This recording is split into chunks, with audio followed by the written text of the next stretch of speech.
Samedi soir, sur la place Calmette de Petit-Fort-Philippe, le podium des sosies n'avait pas son pareil pour présenter sous les lumières de la scène Amy Winehouse et Renaud, ou plutôt Sandy et Fred. Il n'y a pas si longtemps, ils étaient monsieur et madame tout le monde, mais leur ressemblance avec un personnage connu a changé leur vie. Dans la rue, on m'a arrêté tout simplement avec ma coiffure normale, mes cheveux longs, sans liner. Et pour tout vous avouer, ce matin, à l'aéroport, avec ma coiffure normale, sans maquillage, des Anglais m'ont arrêté pour me dire look like Amy Winehouse, vous ressemblez à Amy Winehouse. Donc au naturel, c'est comme ça que c'est venu. Je me suis jamais coiffée comme Amy Winehouse, je ne me maquille jamais comme Amy Winehouse et je ne me prends absolument pas pour Amy Winehouse, bien que je respecte cette personne et que je l'incarne avec beaucoup de plaisir. Vous m'avez manqué, vous aussi, trop content de vous retrouver.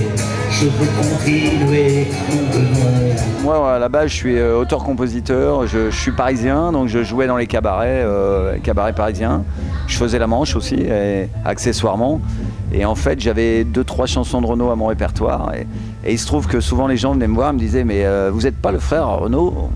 Voilà, donc ça a débuté un petit peu comme ça.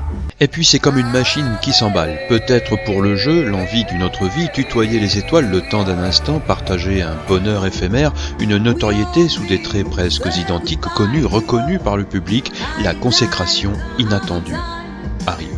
On m'a appelé, on m'a demandé de faire un casting. Moi, par jeu, toujours par jeu, j'y suis allée. Et je me suis confrontée à quelques 400 autres sosies. Et j'y allais vraiment par jeu, avec toute la simplicité. Et en fait, j'ai gagné cette émission. Et ça a changé ma vie.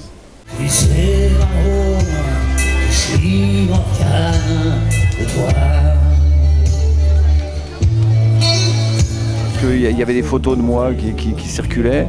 C'était le début des sosies, je parle de ça il y a presque 25 ans, quoi. Donc voilà, j'ai monté un répertoire et c'est parti, quoi.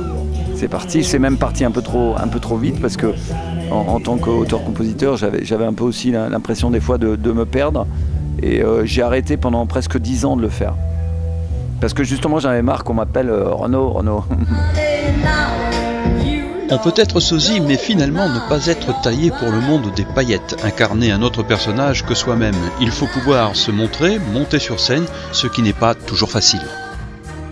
La scène, ça a toujours été mon vœu depuis toute petite. Et là, Amy Winehouse est venue me chercher et j'y suis pour de bon. Donc voilà, c'est pour ça que je la remercie.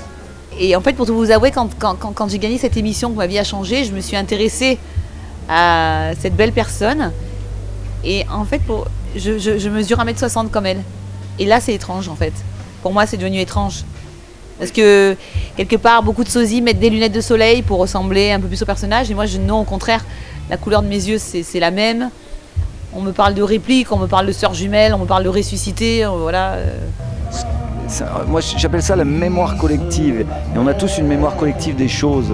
On s'imagine Renaud d'une certaine manière et il se trouve que en fait c'est cette image qui est un peu qui est un peu focalisée sur moi, quoi. Donc je considère ça comme une chance et une malédiction. J'ai de la chance de tomber sur un auteur comme Renaud en même temps. Voilà. Samedi soir, le public était venu écouter et voir Amy Winehouse et Renaud en sachant d'avance que ce ne serait ni l'un ni l'autre, mais Sandy et Fred. Souvenir d'une rencontre pour le coup unique. Super.